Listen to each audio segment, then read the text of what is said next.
welcome everyone to the Light Gate. First Monday in June, June the 1st. We are coming to you live from the beautiful city of New Orleans in Louisiana at the United Public Radio Network at 107.7 FM and the UFO Paranormal Radio Network at 105.3 FM on the Gulf Coast. I would like to thank our sponsors at Carnation. I want to say something about this. I have known Carnation my entire life. I am 68 now, and I only remember Carnation. I'm not kidding. We love you guys. Thank you so much. Okay, so we have somebody in the room with us already tonight, and it's going to be fun. I'm excited. And so I'm just going to pass it over to you, Preston. There you go.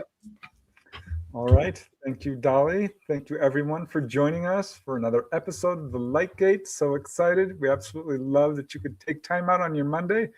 It's episode 161. We're moving right along. As you can see, we have a really wonderful guest, one of our favorite people on Earth. Also, a fellow podcaster here on the United Public Radio Network, United Paranormal Radio Network, UFO Paranormal, I'll get it right, UFO Paranormal Radio Network.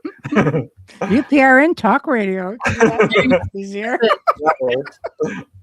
So yeah, we're very excited to have Michelle on. I'll tell you a little bit about her in just a second. Let me say a quick hello to you folks.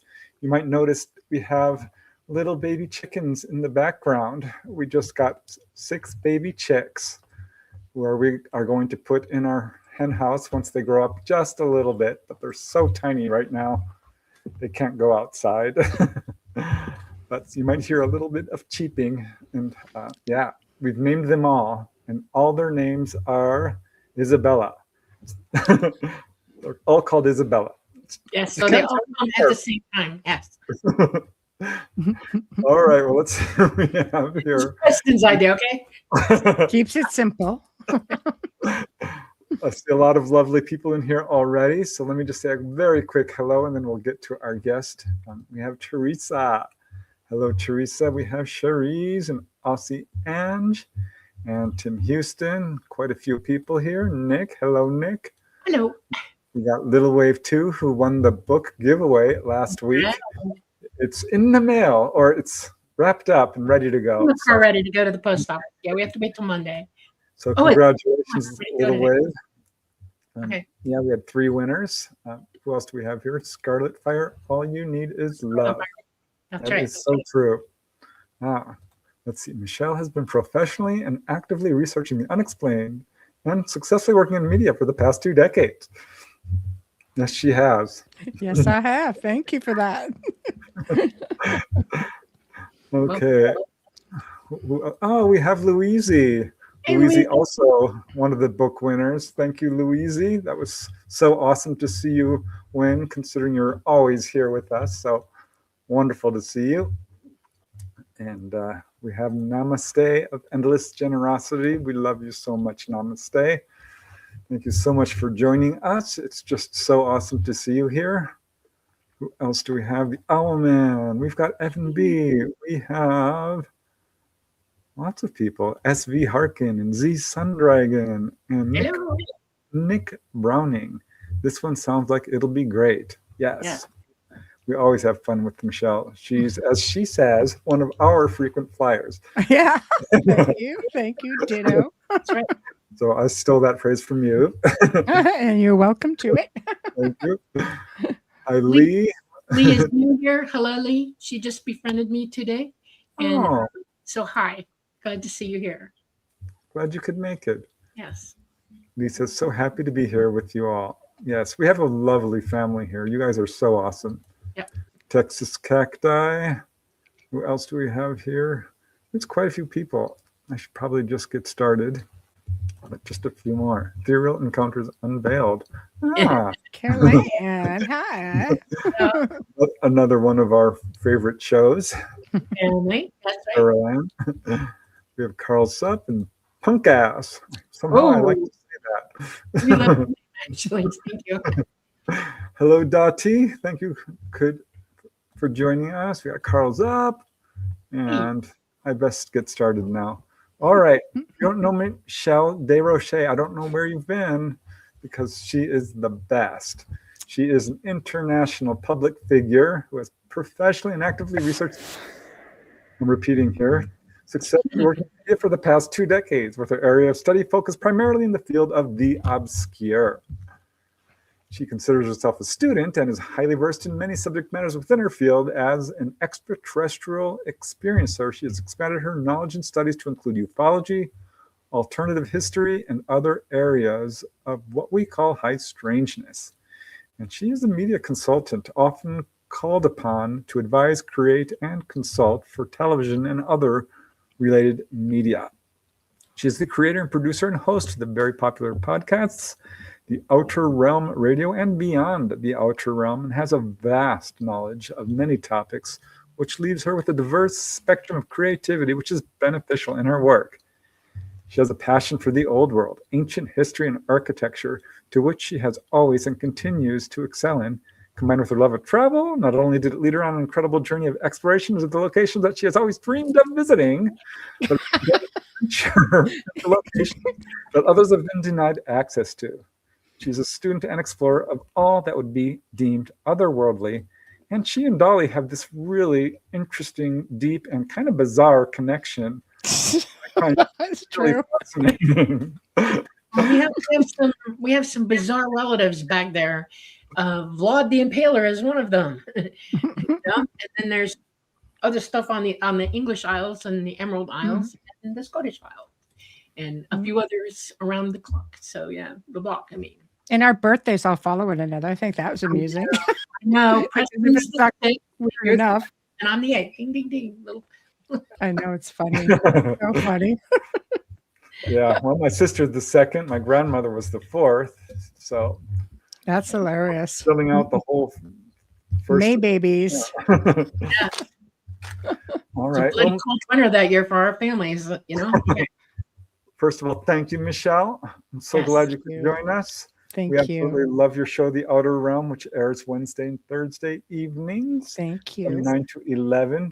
You guys Yeah. check it out. She is absolutely the best at what she does. Thank you. Thank Gosh, you. you've talked to so many interesting people. Very I much. So. mean, Yeah, I think we're fortunate on this network because our UPRN family is so diverse in it, our knowledge with combined, and the amount of reach that we have between all of us. I was recently just sent something which I guess there are websites out there that monitor podcasts, and this one monitored close to 4 million different podcasts, and we came in the top 3% as a network. wow. Ooh. Out of millions of podcasts, that's Wow.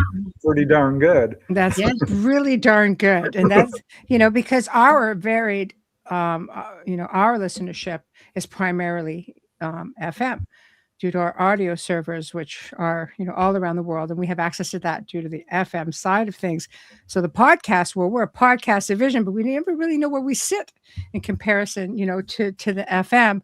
But now we have an idea where we're at, and it's very humbling to know that we have that kind of a reach, which is just like Wow. wonderful. And thanks to all of you out there in podcast land. So thank Yeah. you. Thank Yeah, you. especially considering that everybody and their dog has a podcast these days. Yes, You know what I it's mean? true.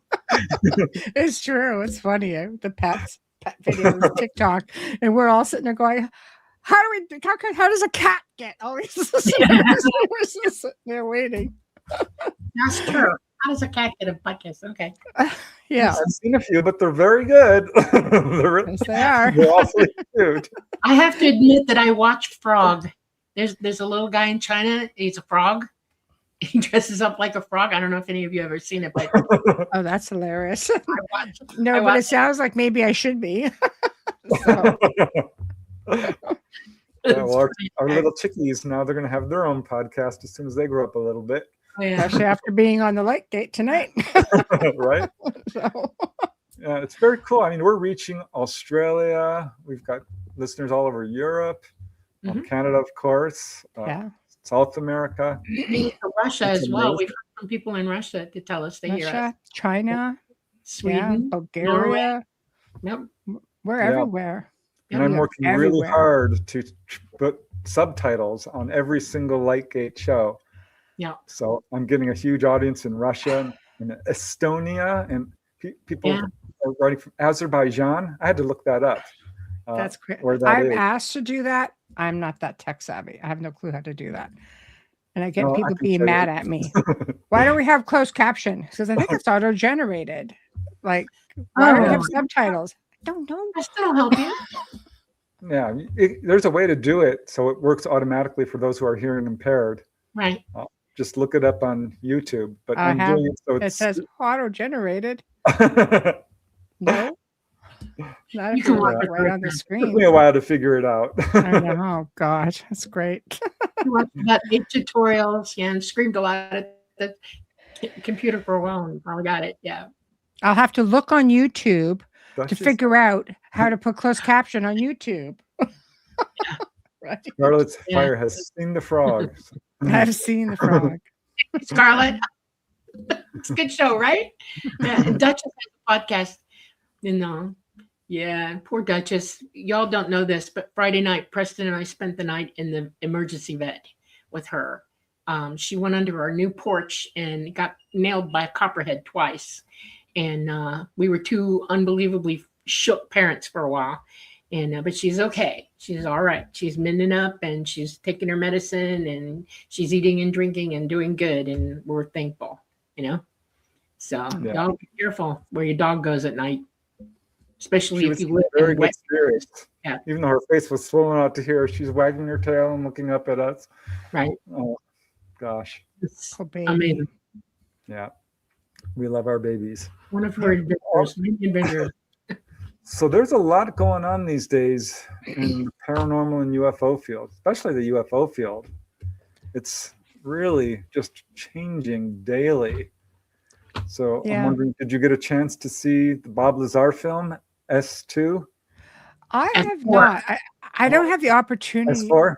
to watch a lot of stuff, but I noticed that the big streaming platforms are loading up with stuff I've never seen before on documentaries and such that are coming out, I guess, because of the latest disclosures that have been happening. And I got peeked in there yesterday, like 2:00 in the morning and just trying to get some like light television before bed. And meanwhile, it's just like, I'm going to be up all night.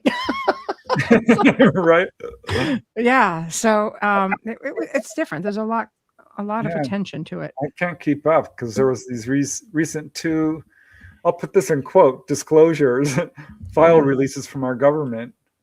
And I have not been able to review all of those except for some of the films, which mostly are like, But there's a few. There's a few like, okay, that's kind of interesting. Yeah. It's nowhere near what I know they have, but that's the key. That's the key is what's allegedly, what they've known about all this time. I think as experiencers, we don't really need the disclosure. We just know. But I have not encountered all of these different races, but I mean, the ones that I have, you can't convince me that I haven't, right? I'm surprised they're giving as much as they are, because in a way, are they not saying, hey, yes, we knew about the hybridization program and we gave permission. Oh, that's wonderful. I'm really surprised they went there. Yeah. I mean, it's baby steps. The thing is, Dolly asked me, like, maybe you should do a show on just all the films that have been released. And I've been thinking about it. You should. I've been thinking about it, but it's like giving validation to these lying liars who I think are still trying to. I don't want to validate them all. That's the problem. That's the reason I do it. Because 80% of them are not UFOs. They're back engineered stuff. Yeah. One of the things that stands out most to me about these films is ETs, you can't get a lock on them. No pilot can get a lock on an ET craft. It's impossible. It doesn't happen. And there are one or two films in the bunch where they could not lock on at all. And they were doing exactly what I know an ET would do to stay away from them and like, what's the word? And fly off. Okay. And the rest of them are all seriously messed up. And it's still gun footage, camera gun footage, which they've got better views than that on all those aircraft. It's not just the gun footage, camera gun footage. They have other cameras on the wings and on the tail, and it's 1080p full color, better than you can imagine, and they won't show that. And everybody ought to just scream about that. Really, write your congressman, call the White House, and say, if you're going to put this stuff out, put the real stuff out. What's your problem? Well, I think they're banking on the fact that they know people on average can't tell the difference. That's exactly correct. They can't. 100%. Right. Even if you're fairly well educated on this kind of stuff, it's very difficult to tell, what's UFO genuine and what's not. Yeah. Well, back engineered is exactly that, right? Back engineered. They try to do it as close to the original concept as possible. And if you don't know any better, you think you're having an experience. I mean, how many experiencers have these horrific things that going on because it's not necessary. Well, they're not benevolent ETs, but they're also us. Yeah. I know why. It's they're controlling the narrative. That's the whole point. And they're aiming for a national security problem. And they're already saying that. It's already coming out. They've had an actual senator, or what's it, a congressman, actually call this a national security incident. And that's a serious problem. And they're gearing people up to be afraid of them, and even more than they already are now. And that is oppressive to me. Because this is not full disclosure. This is dripping information to run a narrative. It's not all of it. As Preston said, show me the body, show me the craft, show me other than the gun footage, show me, tangible proof that you all know what you're talking about. They're not doing that. They're acting like they don't know either, and that's exactly wrong. That's a lie. And so they've been lying to us for long. So I would be very critical of anything they put out now and who's talking, and they're still not talking to experiencers at all. They don't allow them anywhere near anybody in Congress, nowhere. Yeah. What's funny though is all three of us have had direct contact. So to be told like, oh, well, this might be real, it might not be, it's insulting. Disingenuous. Like for me, I stopped looking to the night sky. I just, for me, it's just like, I've just, I hear it when it would come in at night, not so much here, but it's just like, they're just there. And it's like when the crafts were around, I could hear them. Like, I mean, I'm not talking like way up in the stratosphere, but I mean, I'm just talking like sometimes, they would come in over the other house and the house would shake. And same with my other house. The whole house would shake. Yeah. I'm up on the second floor, and you could feel the vibration. I haven't had that in eons, but it hasn't stopped contact. Right. It's because they're physically not here. They're psychically with us. They're able to do that. Okay. The third dimensional beings have unbelievable psychic abilities, and they're still contacting us all. Okay. Physically, they're not here. It's not nobody's being visited physically by ET right now. It's all back in engineered stuff. And I can't tell you how many people I see or hear coming online now and saying, oh, last week we saw this, and they're showing me films and stuff. And I'm like, oh, it's overwhelming to me to see they don't understand what's really going on. And it's the web that they've woven on this is so deep and so tangled that it's hard for any one human being to get through to the heart of the matter, to the absolute truth of the matter. And because they're so busy lying about everything.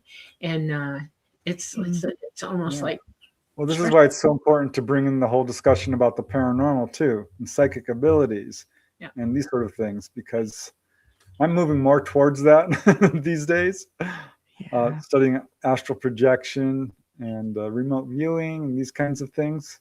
Yeah. I think, that we can't be gaslit on quite as easily. Makes it a little bit harder, doesn't it? Yeah. Yeah. We also have something else going on. And Michelle, I've been waiting to get you in front of me to bring this up. I want to see what you think about it. I have noticed this, and I've been told that I'm absolutely correct when I'm thinking. I want to know what you think. Um, there are more people being contacted by other than ET, by people who are separated from us and are on the other side. They have more contact with us all of a sudden lately. Things are shifting electromagnetically through the dimensions. I mean, there's all kinds of weird stuff. There's like a huge push and pull going on everywhere. Even the animals are seeing and hearing things that not normally, I mean, over and above what they normally do. And it's in families everywhere. People are starting to talk about it, openly talk about the fact that we have a huge shift in perception going on. And it's like a two-way street. It's coming from us, but it's also coming from the other side too. It's like everybody's yelling, "Hey, it's up!" You know? Do you perceive that? Yeah, I do. I find that people talk about the veil, and I'm thinking, I don't know that it's there anymore. The veil, like, I mean, everything is sort of simultaneous and parallel and in the now, and I think it's sort of coming together. Like, we live in very interesting times right now. There's a balance, and it's all a matter of where is the scale going to tip to on Yeah. any given day or any given week. And I think it's being done purposely, for that reason. I think that keeping, the angst in place is something that let's just say a lot of powers that be are going out of their way to do. And I tend to wonder if it's one of two things. Do we have those trying to somehow reach across and reach out to us and say, look, this is happening, like, like, smarten up, come on, tap in, like you say, use those abilities, come on. We are trying to communicate, and that could be from, just like the spirit realm as much as the ET realm. And I also think that maybe it's a matter of, do we have those that are just reaching across that are more malevolent as well, because of all this angst we're building up? It's easier for them to pop in, like, people are creating portals all over the place, and I don't even think they're aware, because it's not hard to do. And you have these things that just, it's easy for them to reach through. Yeah, well, if you mess around with a Ouija board, I can't tell you how many people I know who have done that and regretted it, because, like you said, the spirits who are, kind of on the dark side are right pressed up against this dimension. They're very close to us. Whereas the ones who are, up in what we would call the heavenly realms, they're a little bit, I don't want to say physically farther away, but I think there's a bigger gap there. But there are levels. There are levels of more evolved souls that don't have to go through everything that, like, maybe newer souls might have to go through, or, those who are just younger and mischievous, and I'm not doing it. You're not the boss of me, and you're going to come back 15,000 times just to prove it. But you know what I think part of it might be? Because we're in this weird time right now where there's a lot of stuff going on, and people are being kind of hit from every side. And how do you make a diamond? You put it through the furnace and you smooth it up, and people are getting bombarded. Well, that forces them to elevate their awareness. Yeah. And so I think there's a push-pull here. The more the cabal or the secret government tries to pollute us, the more people fight against it and rise above it. So now we've got a lot of people who are truly waking up. Right. And with this whole UFO thing coming into the mainstream, that forces people to mentally wake up as well. Awareness. When you're afraid of something or something's bothering you, you actually go into hyper awareness, and that does ignite your abilities. That does make you more empathetic to what's going on. It makes you search out for the wrong, what is going on, and you'll literally fling your consciousness out and go, look out, what's up, But you said it perfectly. Consciousness. Yes. Like, what we put out there comes back to us. But when you're looking at a collective consciousness, you want to be putting positive in there. And there's when you look at things like fear and worry and, like, anxiety and all of these things that put people in a bad place, mentally, like there's a lot to worry about now. Economy, Yep. jobs. I mean, there's a whole array of things. But when you're dealing with things like that, that's constantly going out into the collective consciousness. And if we're all drawing from the collective consciousness, you start to feel like, why do I feel off today? Like, what a strange day, and you don't even know why. So if you don't turn it around, because I do energy work. This kind of stuff I work on, and then I'll do it, and I'll work with people, and we'll work on certain areas, and then watch. All you have to do is watch social media, and you just see things either amp up or be really lighthearted, and you're thinking, okay, that just tells us maybe we're on the right track. It's that easy to do and to monitor. Yeah, 100%. I agree. If it's easy for us to do, can you imagine people who are really like serious about turning it the other way, what they can do, what they have access to? Exactly. That's the whole point. We also have backup on the outside of us, because it's not just us here where we're dealing with all of this. There are those on the ET side, and it's most of them, who are literally rooting for us, trying to get us to hear, what's really going on, and to make good decisions for ourselves, and to do the necessary steps for ourselves and everybody else, how to come through this, okay, and understand what's needed and necessary for all of us. In other words, instead of going inward, we need to search outward and be able to make connections with each other and everything else on the outside. I mean, ET thinks of God as all mind, and all mind is literally helping them too. I mean, it helps the whole universe, and we got that too. I mean, we just need to plug in, not plug out, plug in to what's happening for real, and then understand that, accept the consequences of what we find out. This is one of the issues that I find difficult to talk to people about, because for everything that we do, there's a consequence. Okay, truth or consequences. For every decision we make, there's consequences. Okay, and understanding what the truth is has a consequence also, because if you don't want to understand it, or you want to be delusional thinking and not understand what the truth is, there's consequences for that. And we all have to weigh that around and learn find the balance in ourselves and what it is we're doing ourselves and hearing and all of that, And I hope people start thinking about that too. It's like, I put that out every day. It's like, okay, this is a new day. We're on level ground. Let's all do this. And that's all I can do, and not talk about it. Yeah, it is difficult, because we're taught, like right now, it's almost like there's this new age thing going on where it's like, reach within yourself, right? Like, reach within yourself, like shadow work.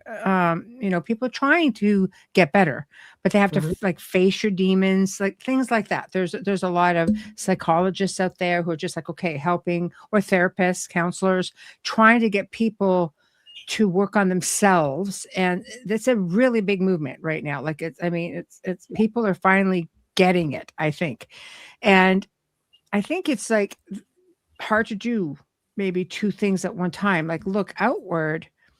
We've spent our whole lives looking outward, I think, forgetting and neglecting the work we've had to do to ourselves to get in a better place. So when we do look outward, we're ready.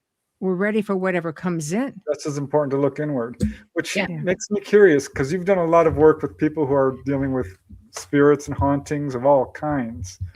So when you're in one of those situations, what's your assessment in terms of how responsible people are for their own haunting? Are they drawing this stuff to them to some degree? Do you think? Oh, for sure. I mean, I work primarily on more malevolent attachments and hauntings.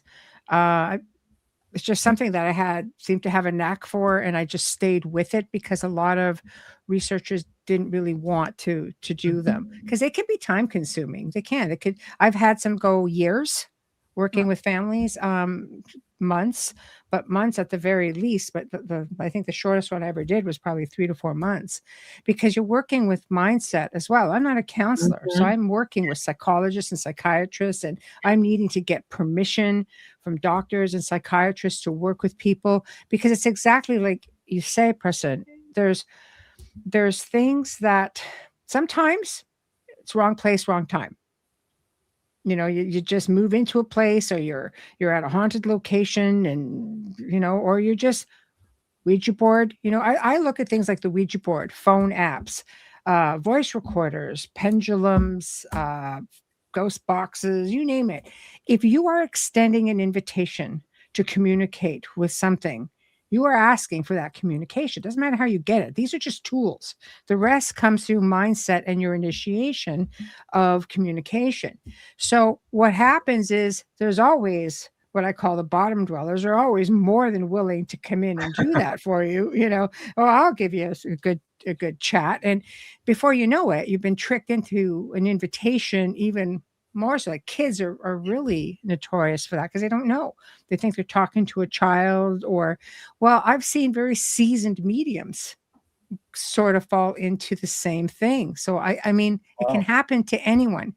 But if you suffer from maybe mental illness, or if perhaps you have addictions, or maybe you don't, but all of a sudden things are happening in your space, it's perfect stuff to feed off of.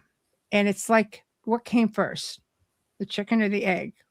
Pardon the pun with your babies in the back, but the chicken or the egg, right? Which came first? Like, because I have met people who had lives. And I mean, I remember working with this woman. She and her husband had a successful company, big house, 2 kids, a little boy, a little girl. I mean, she went to the gym every single day. They were both fit. They did golfing together. They went on vacations. And literally within 2 months, she was down to 90 pounds, chain smoking, wouldn't eat.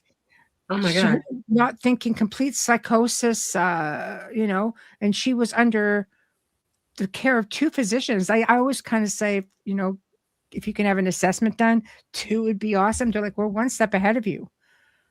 And I'm just like, wow. And none of the medications were working. I got permission from the doctors to work with her as long as I did not convince her to go off the medications. Every time she would ask a priest to come in as per their faith to bless the house, she'd hide. She'd never let him in.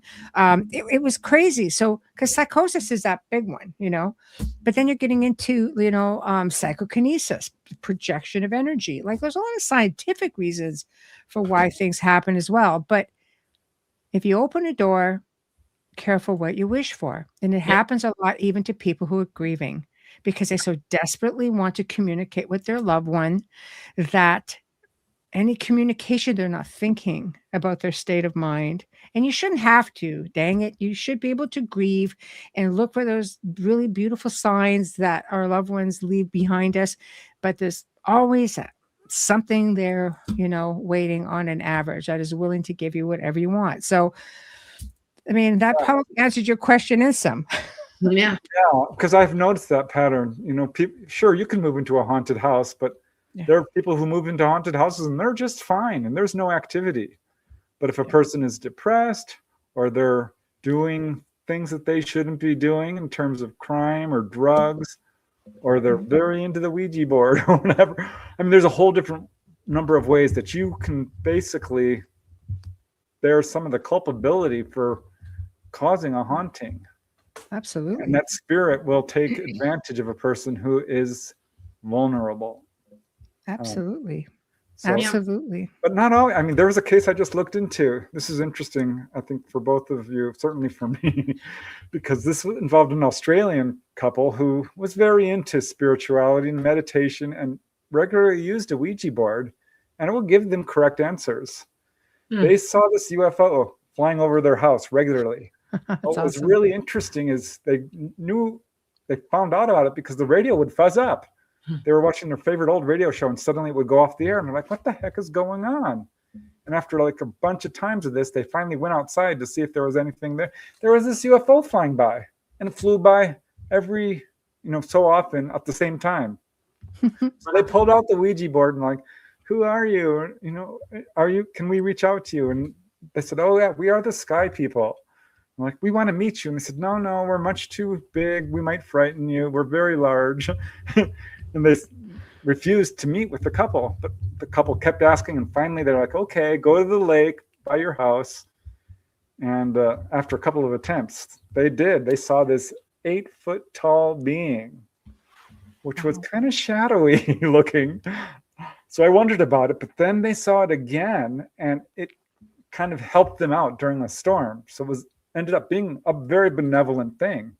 We told them, you're going to be moving from Australia. And they're like, no, we're not. We're staying here. Like, no, they moved due to unforeseen circumstances. Yeah, right. So that turned out to be a good thing for them. They contacted what appears to be ETs through a Ouija board. Yes. So my point is, it is just a tool. It's a tool. That's right. That's it. You're exactly right. You're using your abilities by working it through a tool. That's all. You know, it's like you don't have the confidence to do it yourself, so you use a tool. That's all. You know? I think it's because people need something physical to look at. Like, you know, a medium could tell you the same thing, but people on average, like having that physical tool helps to give them a better understanding. I'll give you another example of just that is the Frank's box, which is like the, you know, the telephone to the dead. Nikola Tesla created the telephone to the dead. And he claimed he could call them Martians, right? Mm-hmm. And he could hear distant voices. He wasn't doing it for necessarily like when he designed it. And then he said, no, there's a lot of voices. Maybe they're Martians. And when Frank Sumption designed his telephone to the dead, before he passed away, because this was the rage. Everybody was trying to get their hands on this. He was a shortwave radio operator. You know, he just kind of knew how to put it together. He claimed that spirits told him how to properly build it. Didn't go in looking into Tesla's design or Edison's design or anything like that. Mm. And when I was able to communicate with him, I asked him, and he sent me a bunch of his recordings, which literally was incredible. And he goes, they all said, I thought I've done this to communicate with the dead. He goes, I did it to communicate with aliens. I have all the texts and everything. Wow. So, because it's a radio frequency, it was AM radio.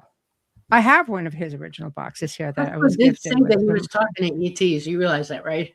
That he had a device that he was speaking to ETs. Who did? Tesla.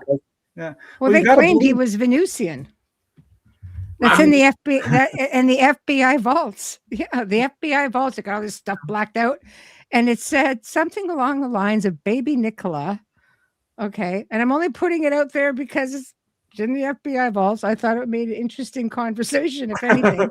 But they said Baby Nikola was taken to the Tesla family when he was a baby, with FBI people, agents, whatever, and a tall or two tall Venusians. I have to dig it up for you. Anyway, I thought, and apparently every few years, somebody would check up on him. And what was interesting about that is Venusians were said to have been a technology race. Well, Tesla is so darn brilliant. You kind of have to take what he's saying seriously because he changed the world. You know, he's probably the best inventor ever. In terms of having an effect on our own technology. Yeah. I got a biography on him. He was amazing. He had a perfectly eidetic memory where he could see very detailed plans in full 3D and remember every single piece of it. He thought he could levitate when he was a kid too. Oh yeah, photographic memory, like all of that, just natural little engineer. But yeah, so it wouldn't surprise me if he was in contact with ETs because he's so darn brilliant. The stuff he knew, let's face it. I mean, after he died, how much of his stuff disappeared? Most of it. By Trump's physicist uncle. With really? What was it, the FBI? Just saying. Right?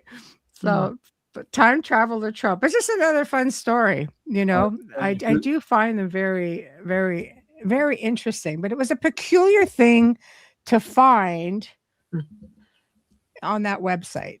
Whether it's not, we'll never really know 100%. But it was an interesting thing to find. And I'm thinking, what a peculiar thing to put there. Yeah, I like what Scarlet Fire says.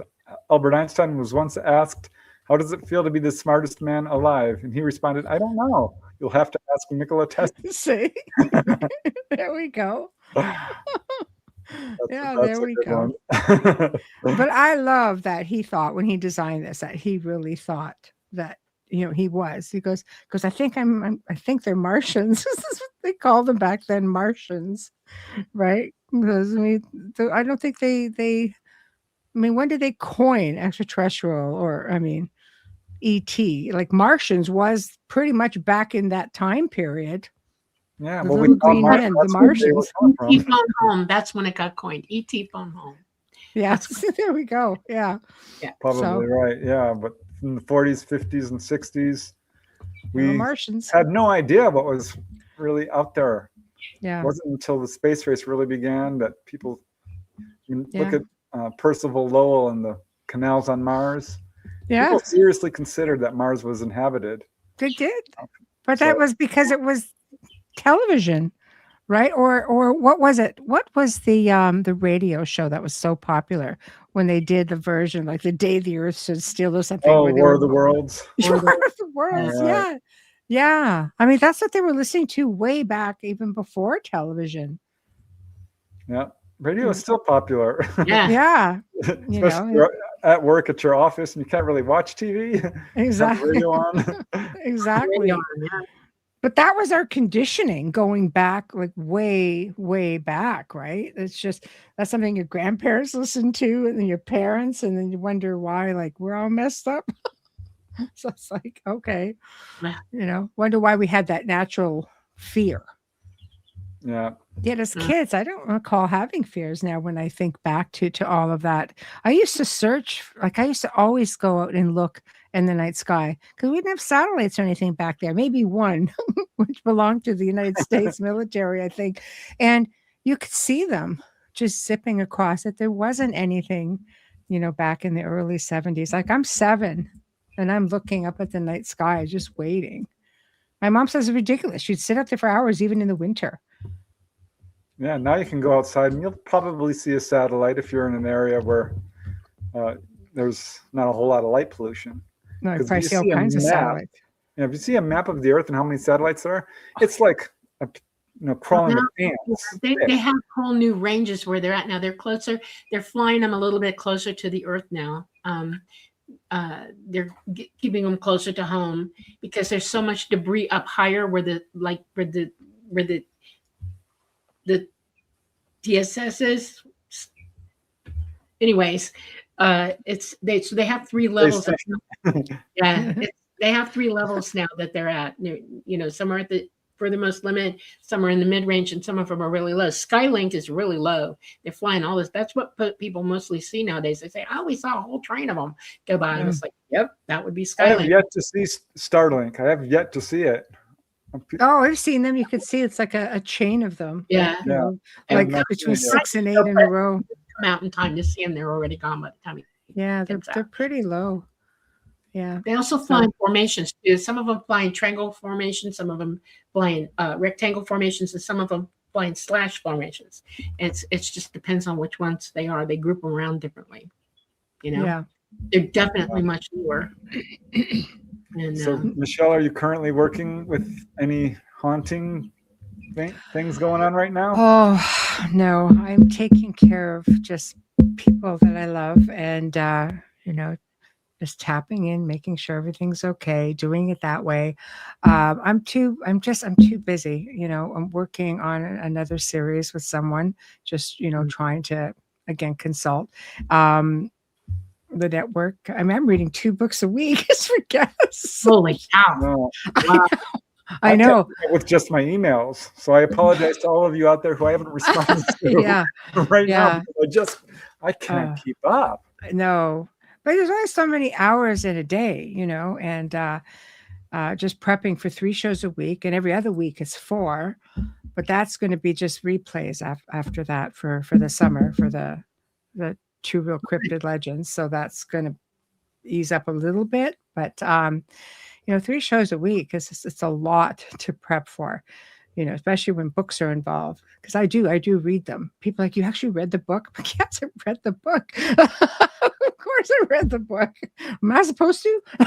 It's just like, but yeah, well, I read the books. I want to know who it is I'm having a conversation with, Right. Yeah, we had Simon Bone on recently. I know He's you had him. awesome. Oh, what a wonderful guy! He is. So Yeah, good natured and so intelligent. he's so sweet. He's coming back on, I don't know, in a month or two for again his new Who book. But I feel bad when people come to schedule, but like especially the afternoon show because he's overseas. So, which is why I created the afternoon show for to take up some of the Oh, what a weight. good idea! Yeah, Yeah, well, that's what I thought too. I thought, oh, I'm going to handle the people on the other side of the pond, and it'll ease up the jam up I have on the main show. And now they're both, all three of them are both shows are all 3 nights or days are. I'm into the first quarter of the new year. Oh my goodness! Wow. It backfired on me with the afternoon show because everybody really liked it, and I'm it's like, oh, okay. So, but it's humbling. I'm grateful, but it's just it's a lot of work, and I don't have much room to do much of anything else aside from the network stuff and the consultation, and so work essentially. And I've had to somewhat semi-retire from like all the researching, much as I used to love it. I think a lot of that changed back in 2019 with going my world gallivanting that I loved so much has kind of come to an end a little bit. I think also you kind of reach a point where you've covered it so much that for your own sanity and for your own growth, yes, you kind of need to move into different directions. Yeah. You know what I mean? Yes, you're totally right on that. You know what I find when you realize how everything connects, like even though that's going back to the roots for me because I was around it all as a child, but then I've come to find out, well, maybe everything you were experiencing might have been ET related. It may not have been just this. Not that it wasn't, because I learned to recognize the differences, even though there's so many similarities. But when you start to realize how connected everything is, I can't just look at one thing anymore. Like I don't know, like not that I get bored with just paranormal, but it's just like you say, you've experienced so much. It's just like you want to go to the next level of it. And I've spent 2 decades in malevolent hauntings and have seen some crazy stuff and followed home. I have had ridiculous things happen to me and to people close to me. And once I kind of got away from that and started realizing that, wait a minute. And then talking to Dolly, she goes, blah, blah, blah. And I'm like, shit, it's true. That's exactly what happened. So much like a lot of people in chat, Dolly and I having conversation, and I'm going, there is that connection. And I started thinking back some of the things that had happened, and I'm going, and knowing what I know now, having educated myself, on different levels, I'm like, this could have been that. Yep. So now I question things. I do too, and sometimes I have to shut up because one of the things that hit me really hard after we met you and we started talking and everything was I realized that I was pushed toward Preston. Okay, literally go there. All right, and then as Preston and I are striking out and doing things, and you shut up, and it's like, holy cow, you're welcome. Yeah, it's like, holy cow, and Talata has a real big interest in you. He watches over you, just so you know. He does. You didn't realize that. And keep an eye on you. You're part of the family. That's been made aware to me, and in more ways than I can tell you. And it's like I don't. It's not that I question things. It's that I'm not surprised at the answers anymore. In other words, it's like if it goes to the back of my brain as a possibility, I just let it. If it is, it's going to happen. It'll hit me. I'll get the message for real, and it'll show itself to be real. And I've had way too many of them lately. I mean, way too many. The synchronicities are popping hard, really hard, and it's I love synchronicities. Oh, yeah. Me too. They're awesome. Aren't they exciting? It's like once you see them and recognize, you can't unsee them. That's exactly true. Yes. Right. Exactly Yeah. true. Yeah, I was just contacted by a guy who's like, "Oh my God, I saw your latest hometown video. You're not going to believe it. I'm actually working on that case you cited. Do you have any information on it?" I'm like, "Oh yeah, here you go." And I sent him a bunch of articles. He's like, "Oh my God, I can't believe this synchronicity." I love that. I So love that. But absolute guidance. that's what brings everybody together who are supposed to be connected, That's right. right? Yeah, we're grouping up. I'm grouping up, and it's I happening would every day. never be doing this show if Dolly's, but what didn't say, let's do it. I'm like, I don't know. I've got a lot on my plate right now. But Dolly's like, no, it'll be good. And we had a friend actually who had just told us, you guys really need to do a podcast together. You would absolutely kill it. Because Yeah. Dolly, from her experience and perspective, and mine from my research perspective, Yeah. we make a good pairing, I think. Yeah, absolutely. Well, the show does really well, and I mean that's part of what I do in creating, whether I'm working with somebody on a podcast or whether I'm trying to create a documentary or a show or series.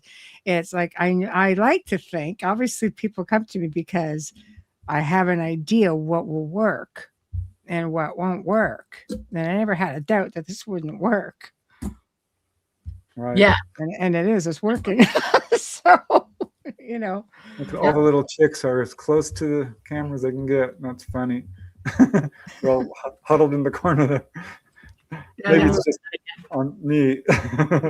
Well, they go under the light. The light is aimed more toward me, so they're getting to get warm, and then they go to the back with their water and their feed. I'm keeping a close eye on them because they're so young. Oh, they're so cute. At one time, Dolly was talking, and they all came up to the end, and they were all like looking in a little row. It was so cute. I think they know I'm mama now. I'll come in here and talk to them, and they'll come in like look at me and like, oh, and one of them holds her head up and looks at me like this. I'm like, yeah, I love you too, and yay. So we'll have little obey mommy critters, It's like follow me here, yeah.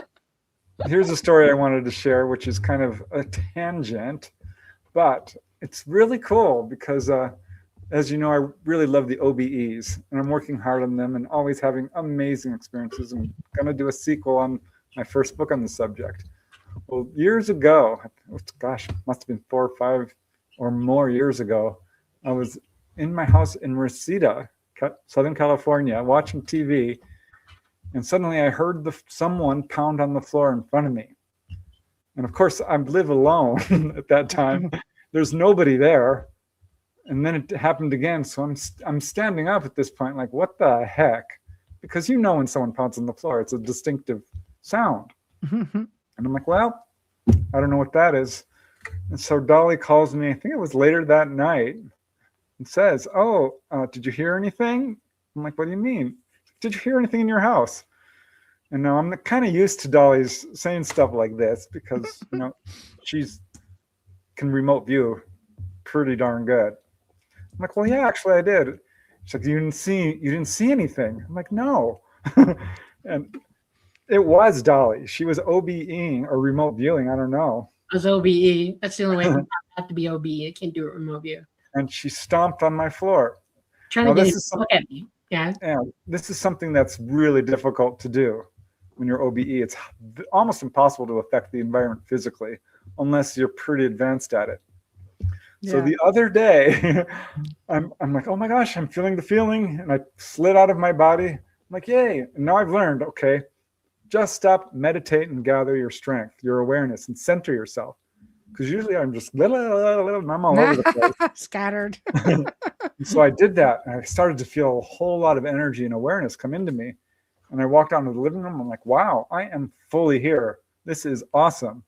I thought, I wonder if I can stomp the floor. And I went and I gathered up all my willpower and I stomped the floor. I'm like, oh, I think that worked. But I wasn't sure. So I walked into Dolly's room. Shenanigans. Okay. If you know me, I'm a little mischievous. I'm not in a mean way. I'm not a practical joker, but I've got a little bit of a mischievous streak. And so I stood in front of her bed and I pounded that darn floor as hard as I could. Dolly woke right up, looked straight at me. Oh my Like, God, oh you my got her. God. She's sleeping. Poor Dolly. She doesn't sleep that much to I start don't with. sleep that much to start with. That's right. I'm up all night long. I get like an hour just before wake up time, and he stomps the floor. Yeah. Thank you. Yeah. Yeah, but you heard it, right? So Yes, I did. It jerked me out of a dead sleep. It did. I sat up, bolt upright, and I was like, Preston, what did you do? And then how I cool is realized, that? And Preston's like, yay. No, my next thing is to try to sweep a desk clear or something. I want to see what I can do because we can all do this stuff. You know Yeah. what I mean? This is awesome to be able Yeah. to. I build think up your we're very abilities. powerful. absolutely, we are. Yeah. You can manipulate energy in ways you can't even imagine. And it's all light, and you can make things happen if you want to, and you can. Oh, I can manipulate energy like nobody's business. Try to do it out of my body is a whole other thing, though. Doing it from inside the body for me, projecting out is very easy. Well, Yeah, what's that like, Michelle? Yeah. How does it feel for you to do something like that? Sorry? How does it feel for you to kind of manipulate energies? I mean, what's your process of when you're going to clear a house or whatever it is you do? Anything remotely, just through energy work and stuff, is I've always felt it naturally. I always say I've always been taken to where I needed to go because I am not a remote viewer. But it's interesting because if I need to be somewhere, it says I could look at a picture. Once I'm familiar with it, I only have to look at something once. I could look just leaving from Google. I could just, if I can just see an area, it's like I'm just taken there and just know instinctively what to do, or I'm told or shown what to do. I have like ethereal peeps, as I call them, the ethereal peeps, because I don't take the credit for all of this. Like, hey, it's all me. No, it's nothing like that at all. And I mean, how is there a process? I don't know. I've been woken up sometimes at 3:00 in the morning by somebody who's needed me, and I just close my eyes. I'm there. I can just push all that energy around. I can remove it. I can change the vibe within the space very, very easily. Yeah. I could tweak it. I can do anything. I can reverse it. So somebody, I'm going to remind Preston of something. He's forgot this, Michelle. Back in 2023, we were having, you remember when the solar panels got hit by lightning and the board went, and we were having these huge, huge storms coming through over and over and over again. And I was starting to get worried. And I was talking to Michelle on the phone. And I said, man, I need your help. I need you to put something over us to protect us from this lightning because it's so bad. And we're waiting for somebody to come and lay new grounding poles for us. I remember that. And I was terrified of what was going to happen to us. And Michelle said, send me a picture where you live. So I did. And all of it, less than 24 hours later, I called her up because I went outside and no weather was around us at all. It was like we were in a dome and the light totally changed. And I was sitting out there looking at purple and blue skies and like this hazy domey thing over us. It looked unnatural, but it was like we were domed in. It's pretty much what it was. That's exactly what it did. A huge storm was going over us, and yet we were in the dome, and nothing happened until those people came and they rerouted. They put in new, lightning gear for us and changed out the hub for the solar system. And I was like, thank you. Yeah, thank you. It's amazing because the storms basically. We're at a place where the rain drops everything on us and the lightning strikes all around us. It's a crazy, I've never seen anything like it. We're high enough up that the ceiling comes down and it doesn't like high up. The sky just opens up and we just get it's like a bucket of water a mile wide, honest, like that. Boom. And it floods us a little bit at first. And I remember that because you had said there were a lot of people all the way around you who got devastated we were being with that storm. By it. I know.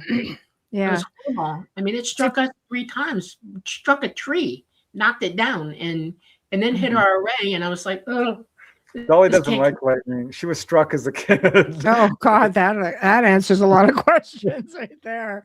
Yeah, I love it. I love lightning. Like I just sit and watch it. I don't like lightning no more. No, no. If I Yeah. even hear a crack, I'm in the house that fast.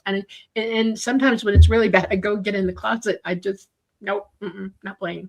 Yeah. Nope. No, I don't know. I just feel it. I just feel the environment, you know. Like I always say, like I consider myself a steward of the planet more than anything. The energy work, a lot of it is just to help as much as I can with nature and with, you know, even ley lines and energy lines and vortices, or just changing things as it needs to. So like the environment stuff is very easy for me. That's very I cool. know. They really did. All right, do you want to answer some questions from chat for fun? Sure. Okay. Here's one that's kind of interesting. This is Okay. from Lee Aralucier. I think I got that right. What do you guys think about the new movie Disclosure Day coming out? I know where that's going to go. Yeah, Preston, what do you think? Well, I like Steven Spielberg. I think his movie Close Encounters of the Third Kind was groundbreaking. Still one of my favorite UFO movies out there. And he's done quite a bit on the UFO subject over the years. There was a series called Taken, which was pretty good. That was on TV. Yeah. He did that cute little movie, Batteries Not Included. I love that. I love that show so much. Jessica Tandy and Hugh Cronin. I mean, you can't go wrong with those two. No. Disclosure Day, of course, we haven't seen it yet. I saw the first trailer, and I love Emily Blunt. She's a great actress. But God, it looked scary. It looked like it was leaning towards horror. The second trailer and the third trailer now, and I kind of got an idea about it. And it's interesting, but it's more about the experiencer's point of view, literally. But the government gets involved somehow, and that unnerves me a little bit, and I'm worried about what they're. But isn't that accurate? Yes. Yeah. Aren't they trying to portray this as something that may have come from like a whistleblower point of view of, you know, like, because it's just the little interviews that he does. He makes it kind of like, well, like he's obviously trying to coordinate it with the disclosure that's happening, but it's all stuff that's really happening. But how do you get the information? Wow. He does his research. Yeah, I was kind of wondering if a little bird told him some of that stuff, because it seems accurate. Yeah, he keeps saying that's not true, that he's doing this is his own science fiction work. Yeah. I don't know. They always say that, though. Right?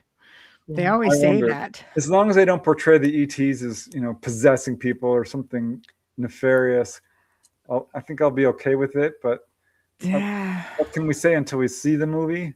Because it looks like it's going to be a blockbuster. I mean, people are talking, and the pre-reviews of people who reportedly have seen it say it's really, really good. So I don't know. It's interesting that it's coming out at a time when this subject is really rushing forward into the public consciousness. That's good business. Yeah, I hope it goes to Amazon quickly. I know it's going to hit movie theaters first, and I won't go to a movie theater at all. So I'm sitting on the edge of my seat waiting until I can get it up. You can actually rent them from some of these platforms, like rent them like a full version of There's what a drive-in not too far away from us, so maybe it'll hit the drive-in. Drive-ins are the best. Yeah, if they do that. Where we live. Yeah, I mean that would be fantastic. Bring the chickens. Yeah, the kids. Bring the kids. Half of our town would be there at the same time. I'm not kidding. Wow. Yeah, that's the idea. I may call him tomorrow. Say, we'll see. I doubt it's going to be the landmark movie that Close Encounters of the Third Kind was, but we'll see. I heard someone say it was kind of a sequel to that movie, taking off where that one left off. So that would be interesting. Because I think that movie would have a great sequel. Because really it was just an introduction. It was all about sightings. There was a landing. There was some communication. But let's go on board. What happened? All those the people who went on the craft at the end of the movie, let's follow them. Yeah. We'll It'll see. be interesting if it can live up to its predecessor for sure. Mm. All right. Okay. Hope that answers your question, Lee. And let's move on to another one. Let's see. Mel Remus says, if all of you are considered experiencers, which we are, do you encounter the same entities, or does each experiencer perceive different entities independently? It's an interesting question. Hmm. Who wants to start? That's a damned if you do and a damned if you don't question, and I'll tell you why. All experiencers see the same ETs, period. How they perceive them from their point of view is different all the way around.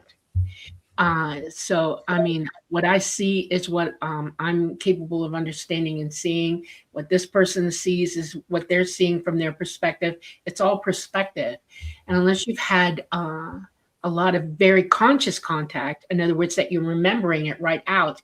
And we know that people are seeing the same thing because people are drawing them. Whitley Strieber is a great example of this. He put it up on the book and boom, it nailed thousands and thousands of people. There it is. Whoop, there it is.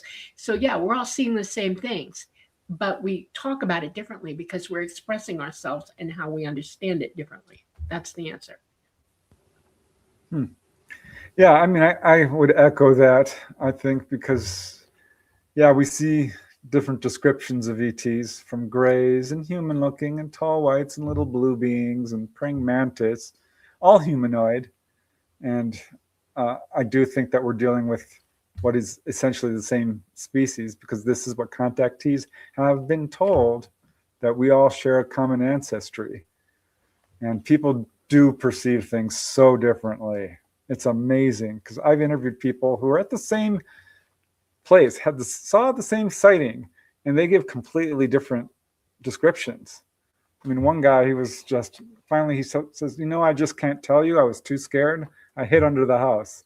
Whereas the other guy was so excited and so jazzed to see a UFO. He gave the best cheerleader. Yeah.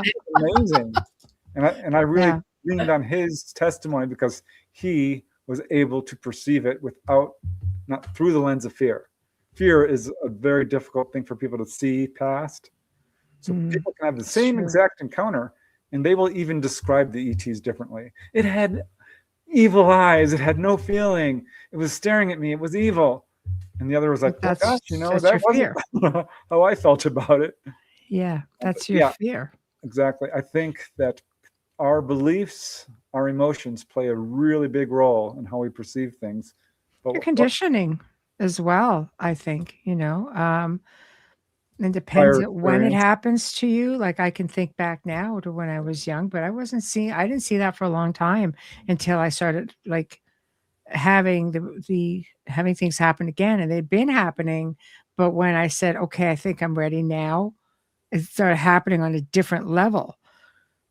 Like my reaction to when I had that ET in my room and I'm awake and I'm just looking, the best I could do is say nope, because I really couldn't comprehend in my brain going, holy crap, that's an ET.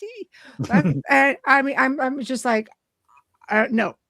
And I realized, after it was after that incident and Dolly and I spoke, that I said, okay, I have to get comfortable.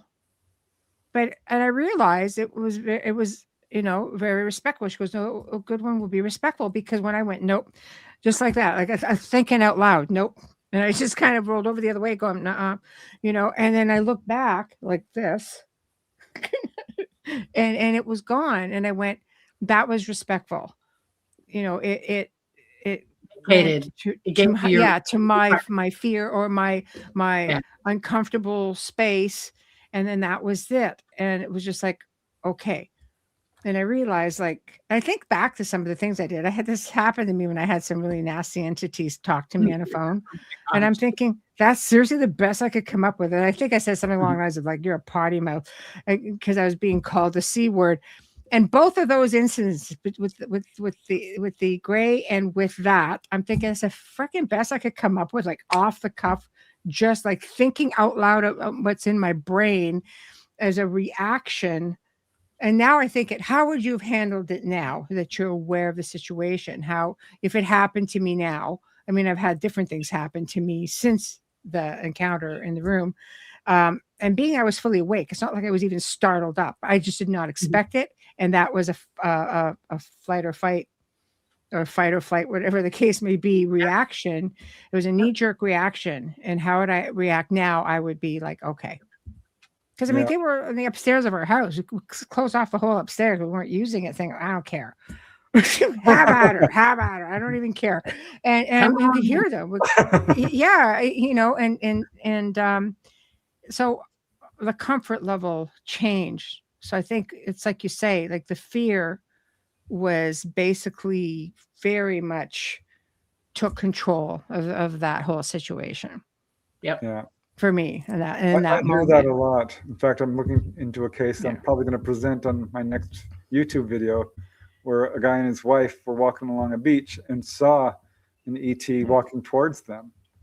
And this is a real long story. I'm not going to tell the whole thing, but he had a very strong fear reaction, had a gun with him and pulled it out, and it did not end well.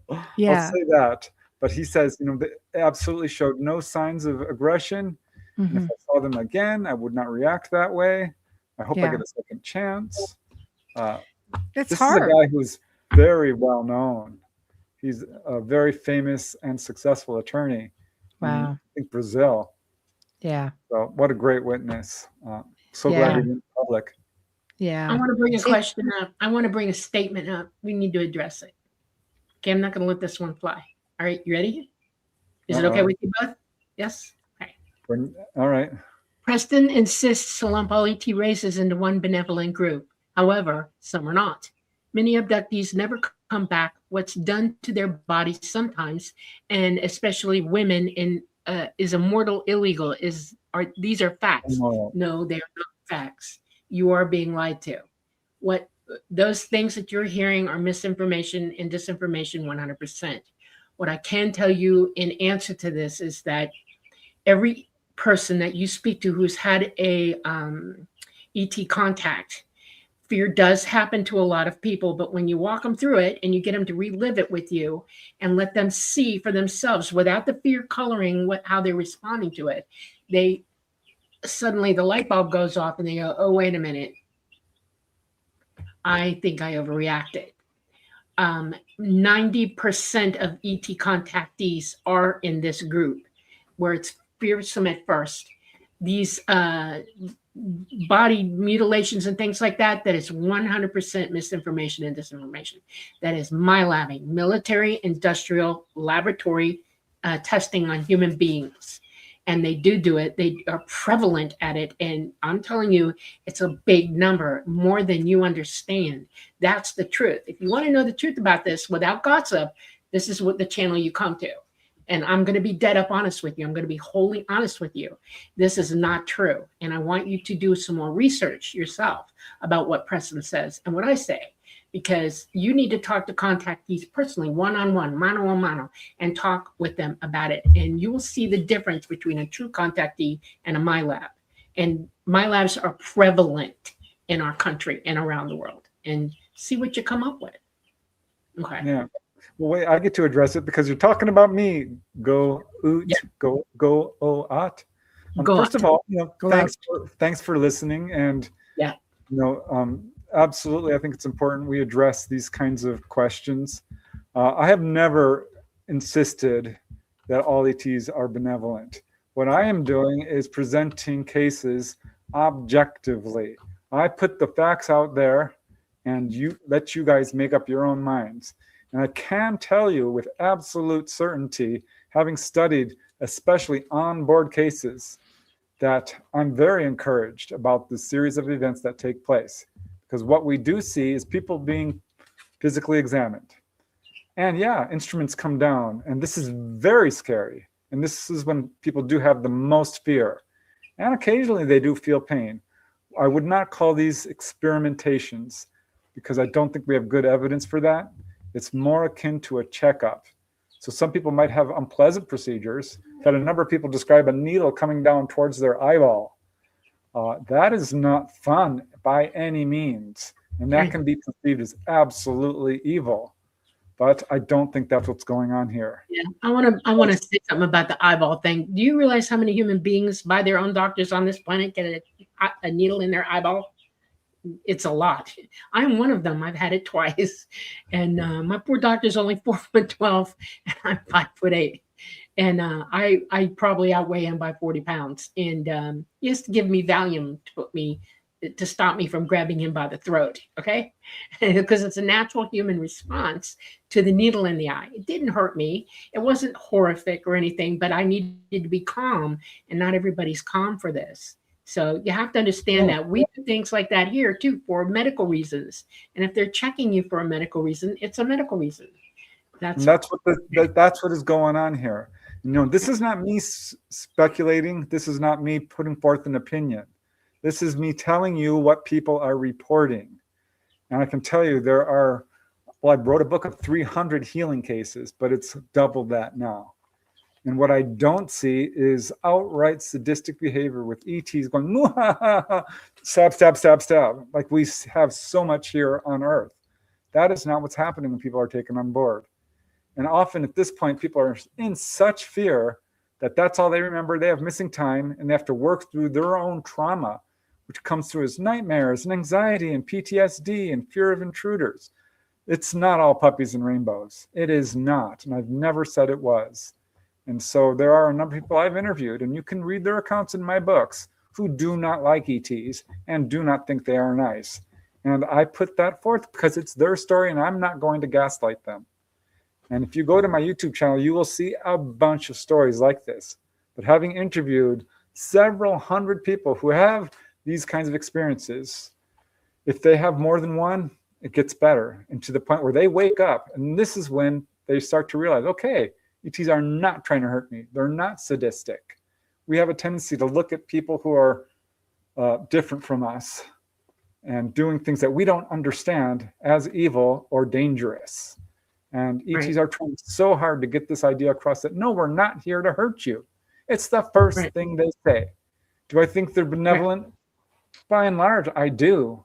I think they're far more benevolent than people on Earth who lie, cheat, assault, commit mass genocide, pollute, divide, hate. We don't see those kind of behaviors among ETs.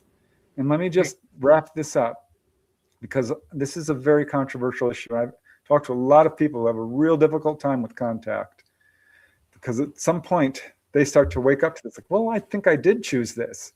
Initially, most don't. They think, oh my God, I've been kidnapped against my will and I'm being experimented on. I don't like this. And I totally get that. But at some point they start to realize, well, they gave me a tour of the craft. They took me down to the engine room and showed me how it works and explained it in detail. Some people are building free energy motors. They were given the plans. I did a whole video on that. Almost always at some point, if you're a contactee who's been taken on board more than once, they're going to show you what I would call the observation deck. And they will show you the Earth down below. Happened to me. They'll show you the stars. I also had that experience. They will show people the moon, Saturn, other planets. They will take you up to the control room. Dolly's had this experience over and over again. They taught her how to fly the craft. I've got a bunch of people who told me the same thing. They will sit you in the pilot seat. I had that experience as well. It was the coolest thing ever. And I could go on from there. But the messages that ETs give people are not demonic or malevolent or sadistic. They tell people over and over again, you need to stop killing each other. You need to stop wars. You need to stop the hate and aggression, the greed and corruption, the nuclear explosions, polluting, the chopping of the forests, the polluting of the air, all the stuff that's really good for us. Now, this is a very controversial issue because contactees are particularly vulnerable to what we call MILABs. There's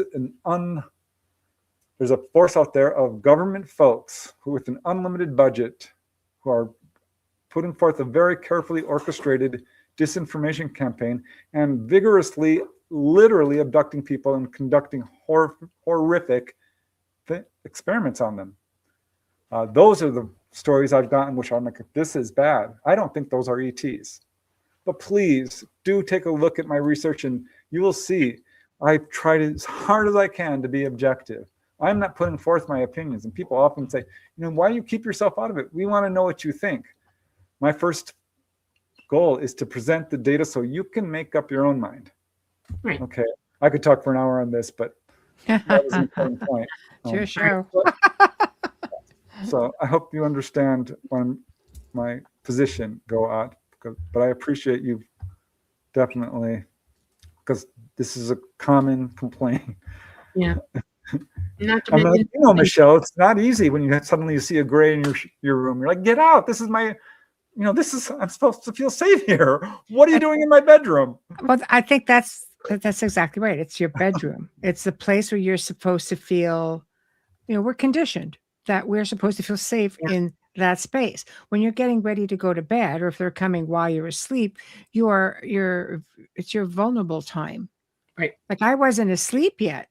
I just kind of laid down and I was just sort of getting myself together and I look, I was like, no, nope. That's not acceptable thing to me. But that's all I can muster out. Nope. And then it's just like, I thought about it all night after that. I'm like, why did I react that way? Because I felt vulnerable. Yeah, they don't abduct babies. I'm sorry to tell you that, but they don't. What they do is and in my case, I'm going to give you my case because I can speak to this personally. I have 4 hybridized children. My first one was born when I was 17 years old. I carried the baby until I was almost 7 months pregnant. And I tried to go further than that, but my brother looked at me one day and went, "Why are you pregnant? How did that happen?" And that was it. They got it. I had my second one at the age of 32, right after my daughter, a year after my daughter was born, almost 33. I had my third one when I was 58, and my fourth and final one when I was 62, almost 63 years old. These are documented medical cases for real. And I 100% agreed to become the mother of a hybridized child because ET, and this is the truth, this is what I've learned from them and seen with my own eyes, that we're facing some real serious stuff coming at us, and they've been pulling our DNA off this planet, and the one way to do it is through our children. And these are children that women on this planet are willingly sending to them to protect our human selves from this planet from annihilation, and our genetics are going on without us. That's what that is. It is nothing that the government's telling you. People are making big deals out of it, and that is exactly what's happening. And there are a lot of women who have given the choice and have accepted it. If you hear somebody say, "Well, I had 32 babies," no, they didn't. That's not true. ET won't take that many at all, ever. It's not going to happen. Men have donated their sperm as well. They are bringing our DNA back up off this planet first, the best way they can, and they're going it through our generations. This isn't the only generation that they've been doing this with. They've been doing it with us for the last 12,000 years. And we are part of them. We're related to them. We are absolutely related to them. And the fastest way that you can figure it out is that we can hybridize one to another between us. All 4 of my children are fertile. They are not like a donkey and a horse. That's they're fertile. They're actual because we're the same. I've got a number of cases of this as well. There was a lady I interviewed from LA, Pat Brown. She wasn't happy about it. She felt there was a sense of violation, but ultimately she felt her encounters were something she wouldn't trade for the world because it really woke her up to things. They became very benevolent encounters after she moved through her fear. There was another lady up in Canada, a couple. Boy, they were devastated when suddenly at 7.5 months, her fetus disappeared. She was taken on board and shown the child, and she was absolutely okay with it. The husband had a little bit of a harder time. He couldn't believe his wife was like, okay with this. And she's like, listen, it's in a really good place. I talked to a lady in Maine who had this experience. She had her full-grown hybrid son come down to him and says, "I'm always watching over you," helped her out, saved her life a couple of times. Dolly's hybrid son came and healed her. There is a relationship going on. Yes, some people do have this experience. There was a lady in New York, lost 4 babies. She hated it, doesn't want anything to do with the ETs. So there's, some people are not okay with this, and I fully understand that. But on some level, I do think that they probably did give permission. They just, it's their way of handling it by not agree. How do I put this? We become separated from ourselves sometimes when something is a little bit more than we can think through. In other words, it's a major thing. And if you're not 100% conscious of it, but you're aware of it somehow, somewhere in the back of your head, but you're still going to deny it, you're going to go delusional and find an excuse why this wasn't a good thing for you, even though you did give permission. They're saving. Sorry, Michelle, we kind of sidetracked onto this topic. Oh, don't worry, I'm all about it. All right. But I wanted It's fine. because I like open discussion. And Carla Go Turner. crazy. For those of you who don't know Carla Turner, she wrote like 3 or 4 books, and many of the cases she investigated were dark, and she ultimately felt like this was not okay with us. She was essentially a MyLab researcher. She was talking to a lot of people who were full on thick in the MyLabs, and she herself says, and it's a direct quote you can find, "I don't think the ETs are evil. I don't think they're here to take over this planet. If they wanted to, they could have, and they are letting people live their lives for the most part." She still, like David Jacobs, also takes a very dim view of what's going on here.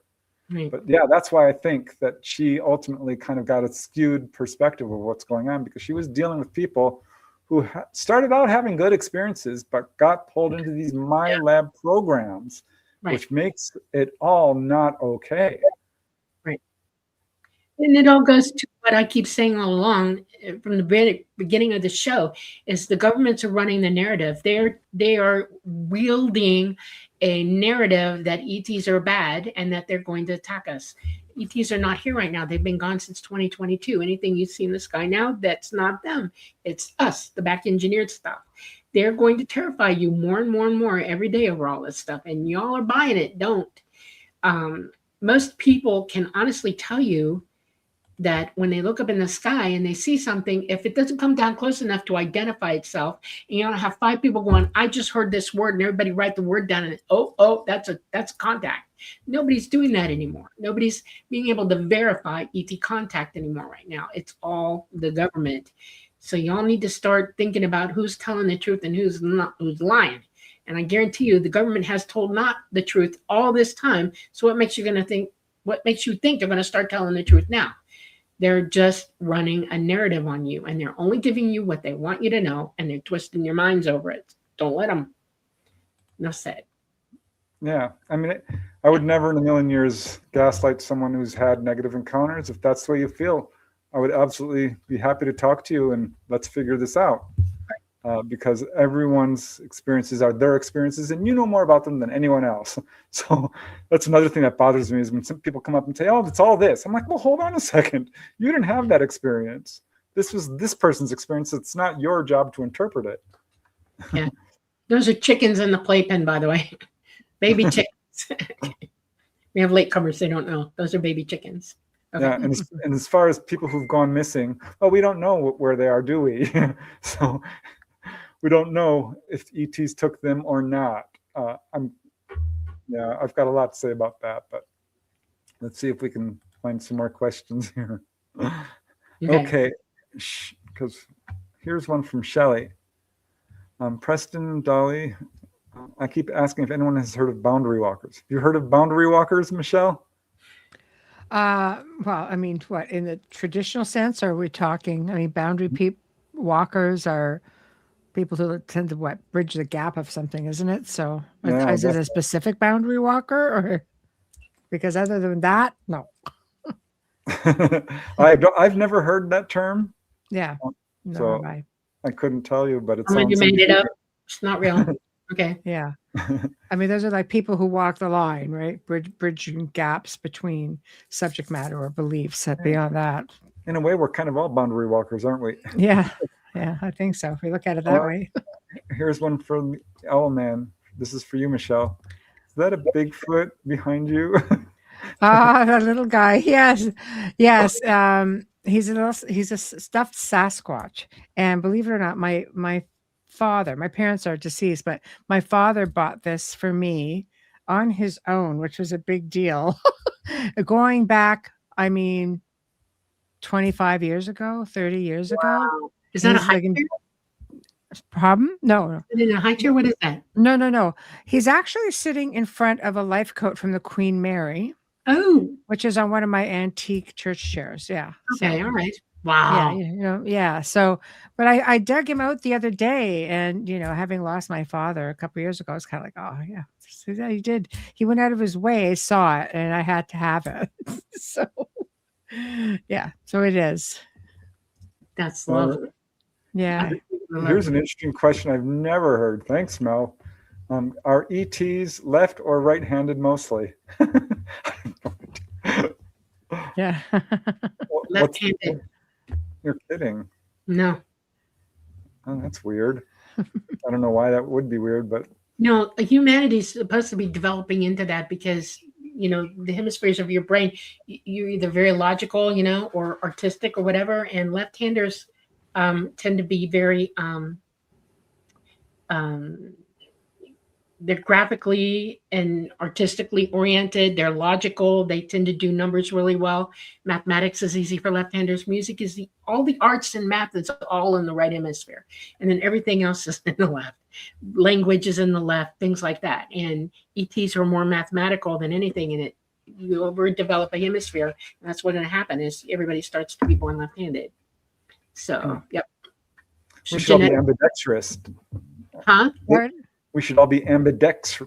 I think most people can be. They just never tried, That's what I'm saying. You can use either hand if you want to. I mean, think about it. You could.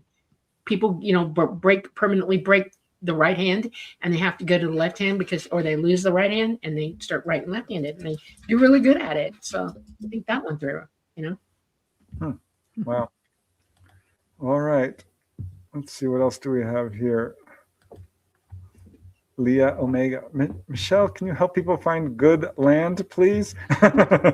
It usually helps if I could be there in person, but if I have to tap into something, sometimes I can. It's nothing I've been asked to do, but if you look at things from a geological standpoint, if you have like up in Canada, there's water underneath a good chunk of the country. So if I say that heightens activity, if you have quartz or limestone, that can also amp up activity. If you're looking at it from an energy standpoint, you can always look at ley line maps and see if you have anything crossing under your property or close to it that could amplify things.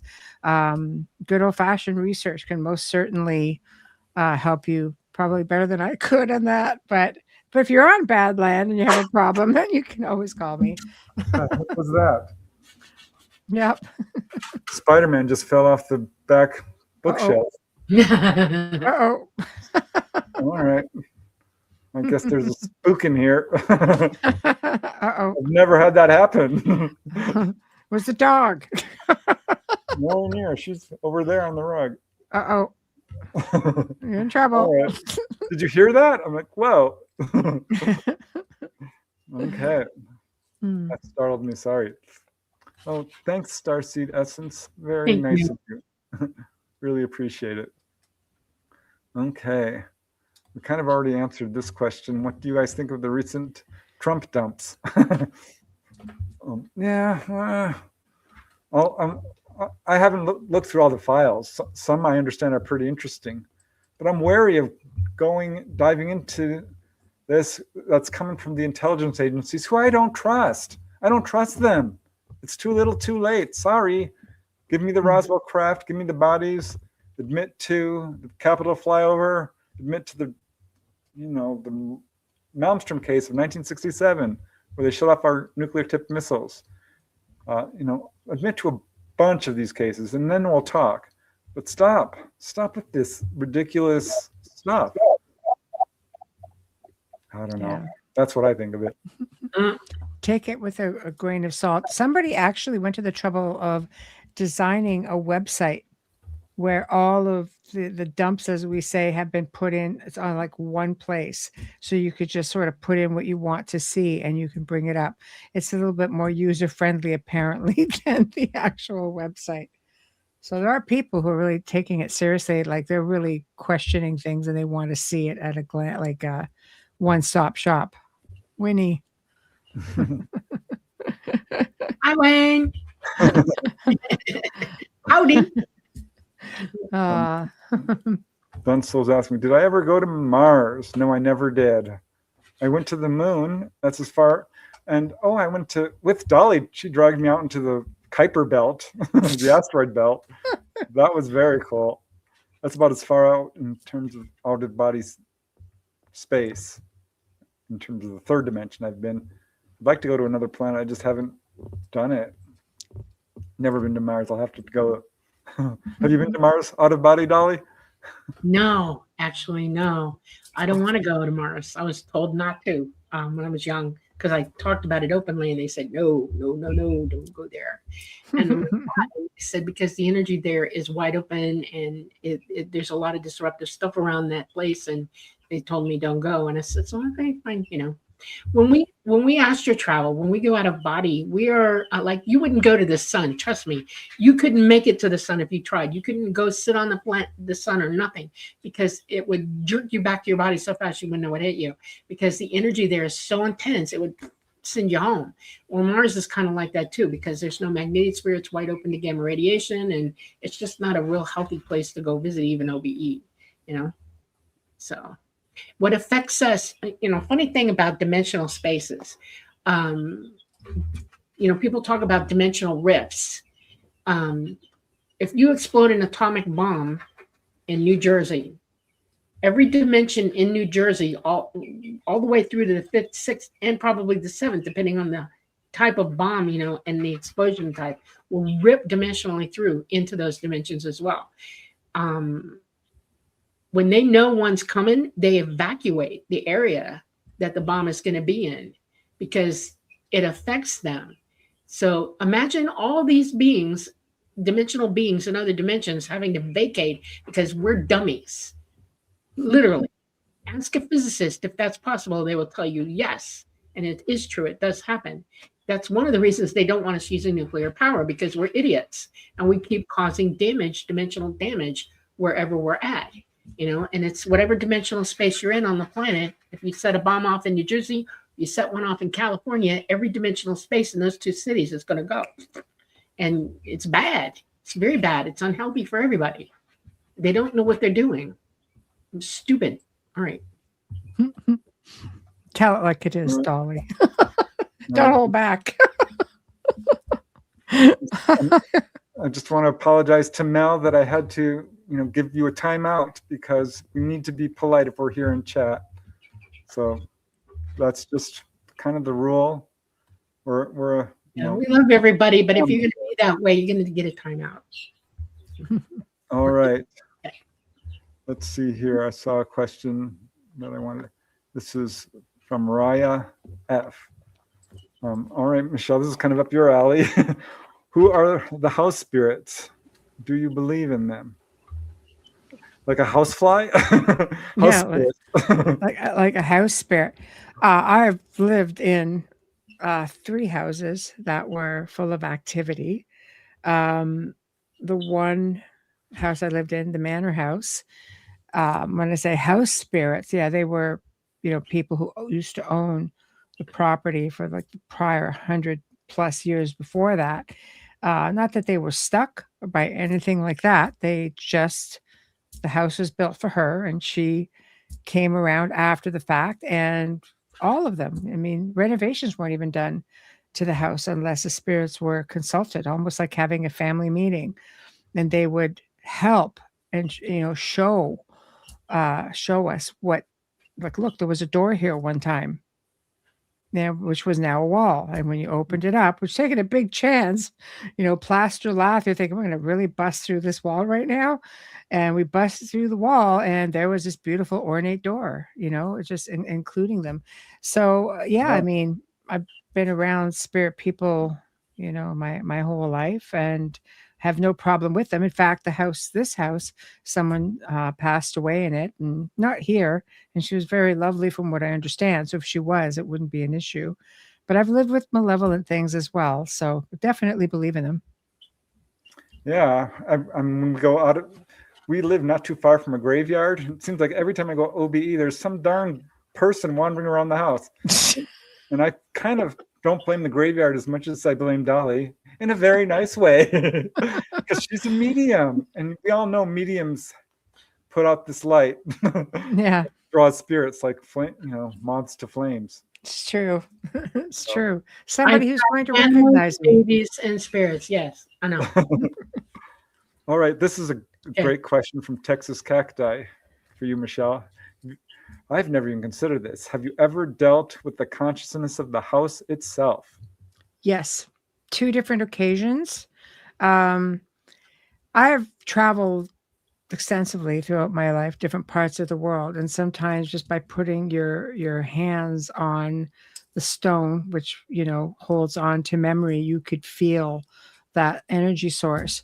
The manor had its own consciousness, without a doubt. I always used to laugh and say, I'm sure ET could see it from space because it radiated this energy, no matter what our team could do to settle that down.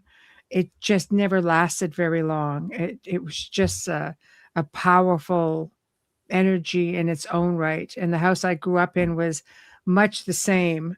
And it just seemed to have a life of its own. So yeah, I've definitely dealt with it.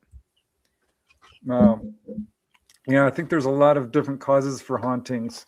And some of them are not, there's different types of hauntings, right? Yes. We have spirits who come in and just visit you and they're like, hi, and everything's, and Yeah. others are absolutely bent on, wreaking havoc. Yeah. And some are poltergeists, and it's kind of partly you doing it, right? It is. It's psychokinesis. Yeah, it's a projection of energy, which is what poltergeist activity is. Right. It's just like psychokinesis. Yeah. I would gently try to tell people, because I couldn't find anything there. And I thought the easiest way to explain it would be I would just send a link.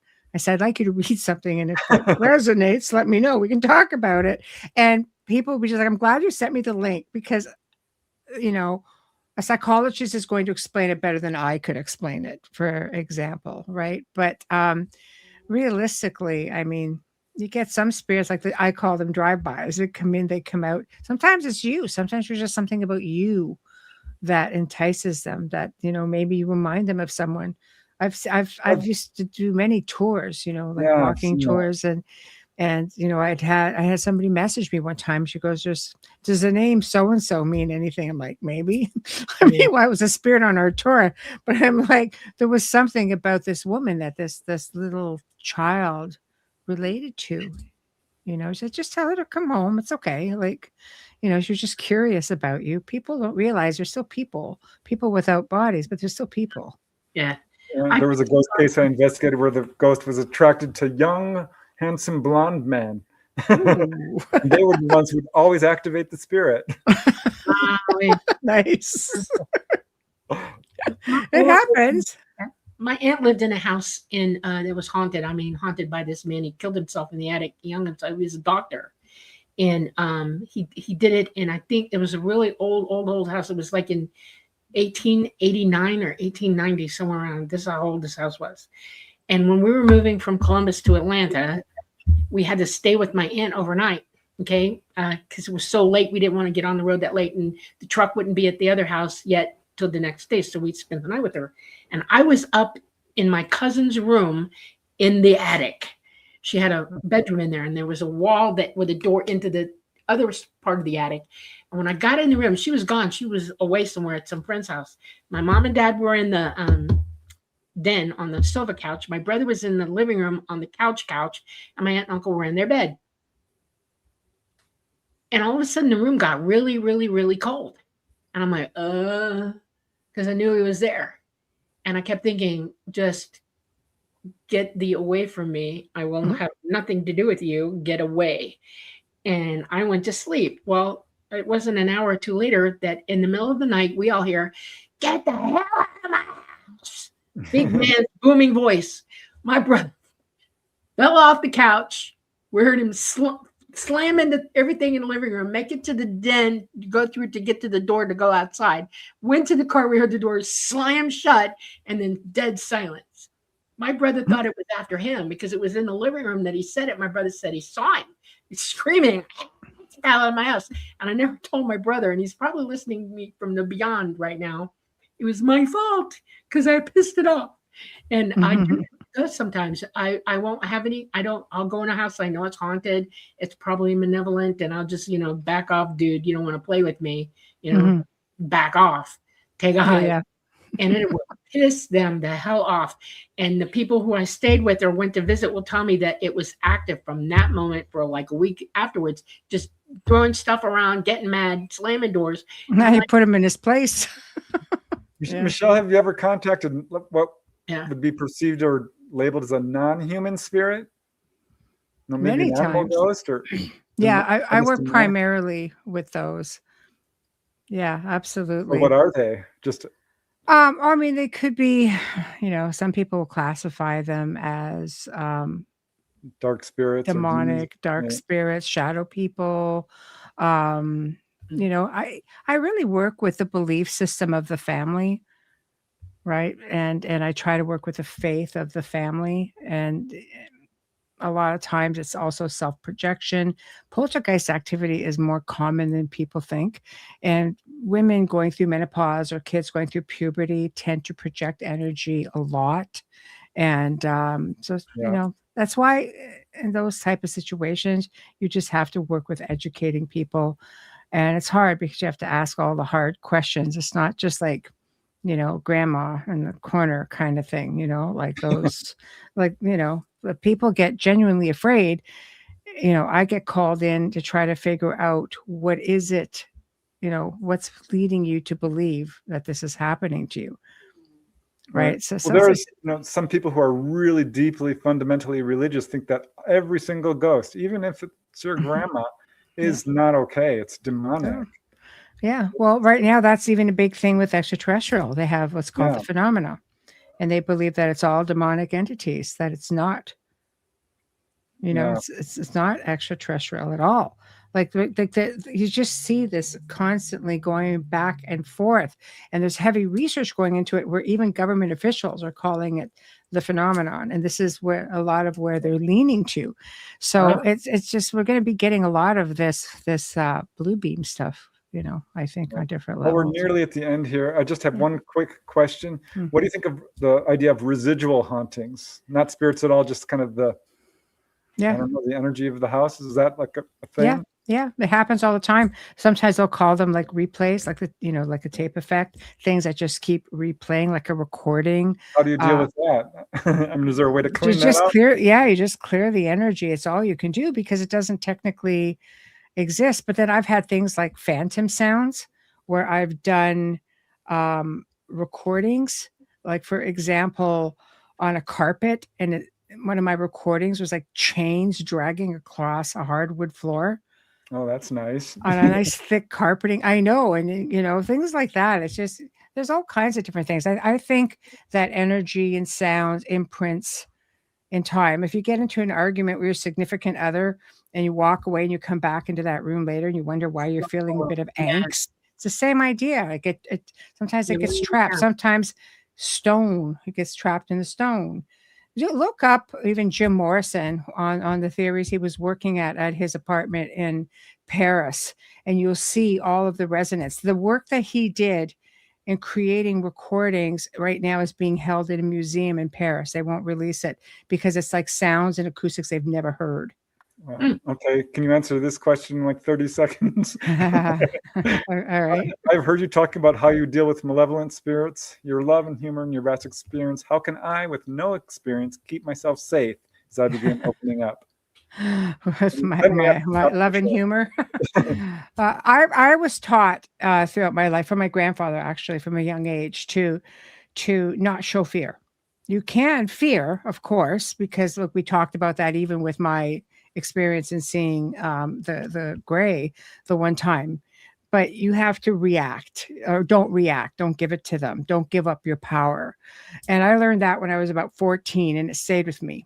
And the one story that I think about is something coming into the house one night, and I knew I had been working with a family who had a very malevolent issue in the house.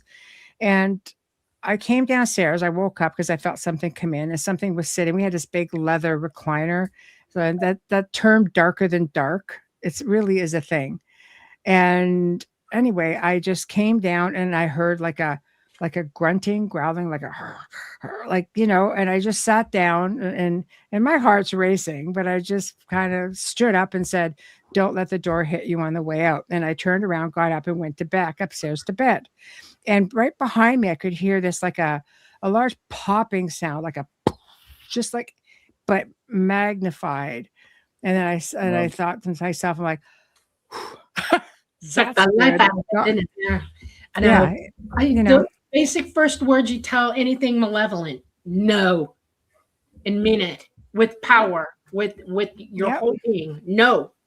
And then, like Michelle says, don't let the door hit you in the ass. Out of hell. All right, we have to stop. Okay, just tell everyone about your show, Michelle.